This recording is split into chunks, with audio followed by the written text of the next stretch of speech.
بسم اللہ الرحمن الرحیم۔ السلام علیکم۔ جناب امیر علیہ السلام ارشاد فرماتے ہیں، جب تم دنیا کی مفلسی سے تنگ آ جاؤ اور رزق کا کوئی راستہ نہ نکلے تو صدقہ دے کر اللہ پاک سے تجارت کر لیا کرو۔ جناب امیر علیہ السلام لوگوں کو صدقے کے فضائل اور برکت بتا رہے تھے کہ صدقہ ہر آنے والی مصیبت کو ختم کر دیتا ہے۔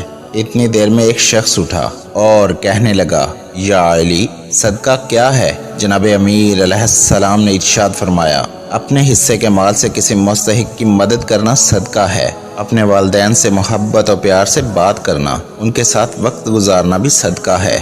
کسی انسان کو مسکرا کے دیکھنا بھی صدقہ ہے۔ اللہ پاک کی مخلوقات کے لیے راستے سے پتھر اور کانٹے ہٹانا بھی صدقہ ہے۔ کسی پیاسے کو پانی پلانا بھی صدقہ ہے۔ اپنے علم سے لوگوں کو فیض پہنچانا بھی صدقہ ہے۔ اپنی بیوی کا حق پورا کرنا بھی صدقہ ہے۔ اپنی بیوی کا خیال رکھنا بھی صدقہ ہے۔ اپنی ماں کا احساس کرنا بھی صدقہ ہے۔ اپنی اولاد کی اچھی پرورش کرنا بھی صدقہ ہے۔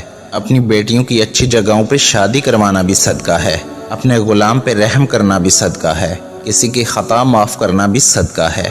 کسی سے سچ بولنا بھی صدقہ ہے۔ کسی دوست سے وفا کرنا بھی صدقہ ہے۔ کسی کا دل نہ دکھانا بھی صدقہ ہے۔ کسی کی خوشی کا سبب بننا بھی صدقہ ہے۔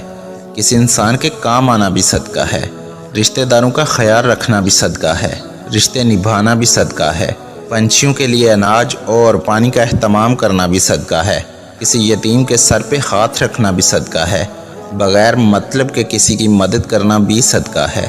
علم و حیثیت سے اپنے سے کم لوگوں کو سینے سے لگانا بھی صدقہ ہے۔ اے انسان، یاد رکھنا، ہر وہ عمل صدقہ ہے جس عمل سے تمہارے وجود سے اللہ پاک کی کسی مخلوق کو کوئی فائدہ پہنچے۔ جناب امام جعفر صادق علیہ السلام ارشاد فرماتے ہیں، صدقہ بھیک مانگنے والوں کی بجائے اپنے قرابت داروں کو دو، اس میں زیادہ اجر ہے۔ ویڈیو پسند آئی ہو تو پیاری باتیں چینل کو سبسکرائب کر دیجئے۔ شکریہ۔ فی امان اللہ۔